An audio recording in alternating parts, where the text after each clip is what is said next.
Hey church, what's up? Andre Anderson here, just jumping in with the word. Hope everybody's having a good day. I'm trying to think what I smoked this week. I think I did some chicken. Yeah, I did some wings. We did some wings. I was trying to do a brisket. Wife didn't let me get a brisket. I need to get one. I didn't get one. I also want to throw a quick shout out to my homeboy Malone, you and your wife, Kai. I love y'all. Y'all are my homies for real. So appreciate y'all. Appreciate your love this week, and excited for everything that God's gonna be doing in your lives. Everybody pray for the Malones. Really good people. They have some really big things coming up in their lives, and they're asking God to do big and amazing things for them. So if you could say a prayer for the Malones this week, that would be amazing. They've been a part of our church family for a long time, and since the beginning. And I've known them for about 9 years now. Shout out to them, pray for them. Also want to give a shout out to my neighbor, Brian Granger, Bonnie, all the little homies, Ethan, Anthony. Y'all are my peoples. Shout out to you because I love y'all. I was watching a video this week, and it was somebody making fun of another pastor, just talking about his sermons. And he started talking about how he started saying a line, every time I'm in the kitchen, you in the kitchen.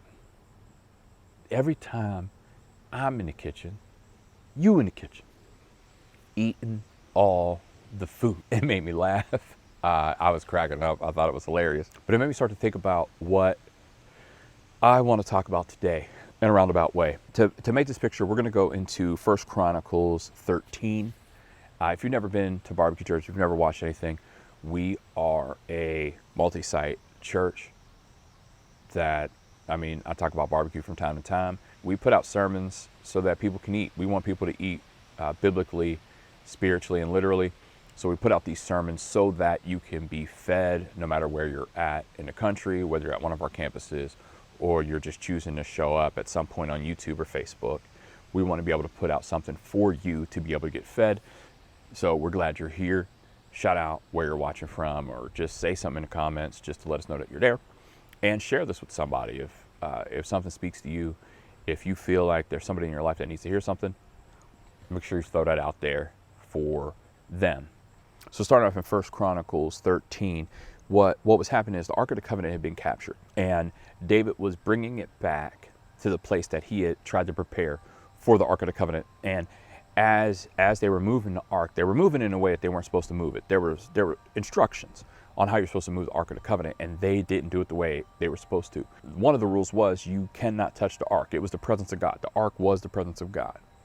So it housed the presence of God. And this guy, as it's being carried on, on this little cart, it starts to tip over, dude touches it, dies on the spot. And so David was afraid. And so that's where we're picking up now.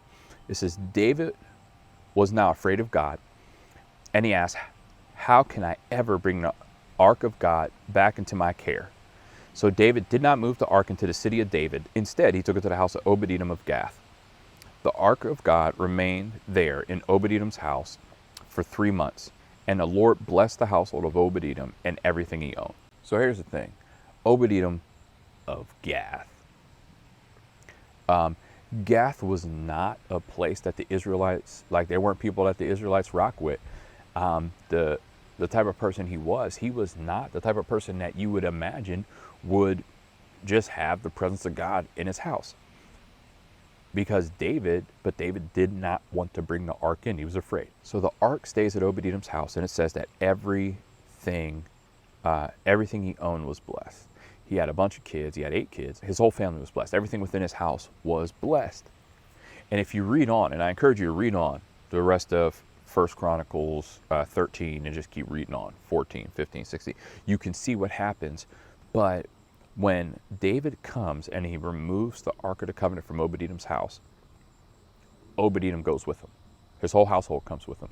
He always wants to be around the Ark. He always wants to be protecting it. He wants to be in the presence because the Ark represented the presence of God. And he understood what happened when the presence of God was in his home. Everything was blessed. Therefore, he followed the presence of God. He chose to stay around the Ark. Having the presence of God around you should bring blessing to your home and blessing to the people around you. So do you allow the presence of God to be in your house? What do you do to do that? Are you praying? Are you reading the Word of God? Are you asking God to pull up on you? Are you asking God to bless you? Are you living in a way where you're focusing on the presence of God being a part of your daily life? Are you asking God, hey, I need your help today. I need to rock with you. I need you to be here.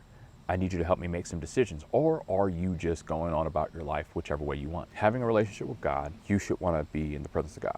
You should want the presence of God to be with you at all times. So when you live in the presence of God, everything around you becomes blessed. The things that you do are blessed. You begin to go the direction that you're supposed to go. It talks about later that David didn't ask God how to move the Ark of the Covenant, and that he recognized that that was his problem. Are you asking God the direction that you need to take?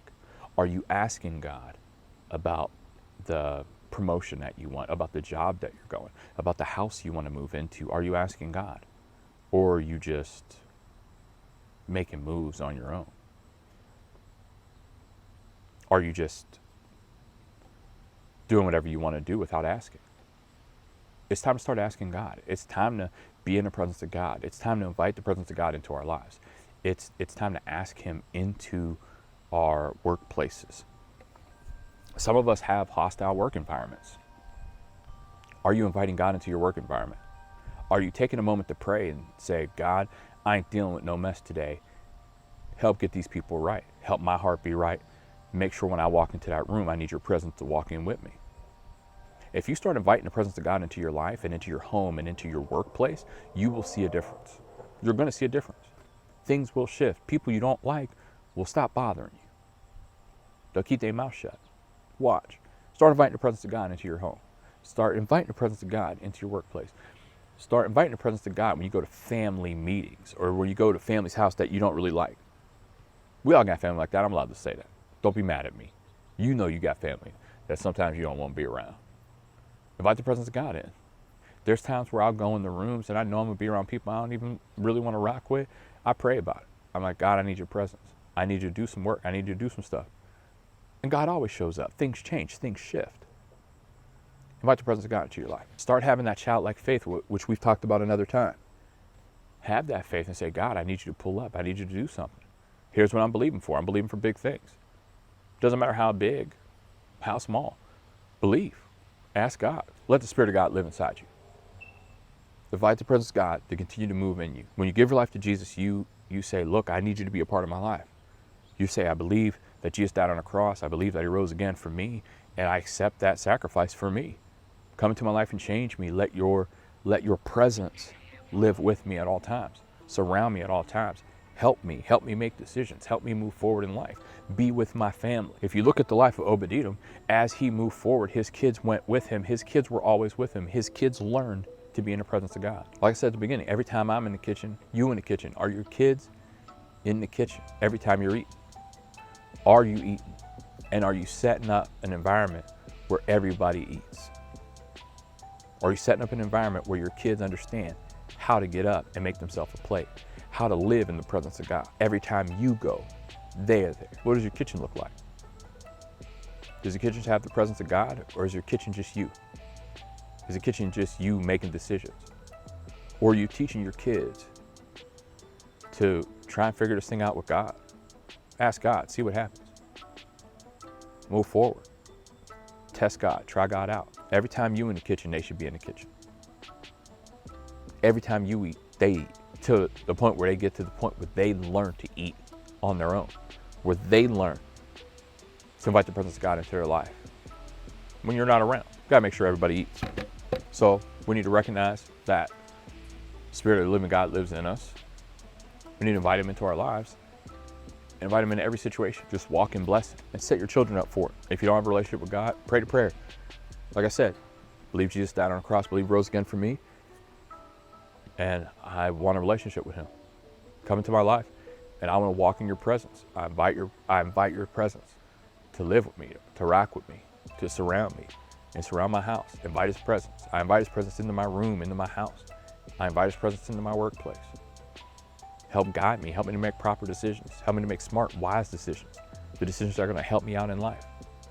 Let's move forward. Once you pray that prayer, you can text Journey to the number on the screen. You get a devotional that will be sent to you via email. beginning every day that walks you through what it means to have a relationship with God for the first 30 days. If you need help, holla. We're putting some stuff together right now that's insane. We just need to get it all together and then be able to start shoveling some stuff out. But we want to continue to be able to bless people in the barbecue community. So we love y'all. Y'all be safe. Keep cooking. Let us know what you're cooking. Go to Barbecue Assembly of God on Facebook and post pictures of what you're cooking, what you're smoking, all that. A lot of people are going to stop smoking here once we get through the fall because they're going to say it's too cold. It's not going to be too cold. I'm always going to be smoking. I might start doing these sermons from inside, but I'm always going to be smoking. So we love y'all. Check us out on Instagram, Facebook, all that stuff. Barbecue Church, Barbecue Assembly of God. And we'll see you next week. If you need anything, holler at us through the website. It's right there. Y'all be safe. Praise God.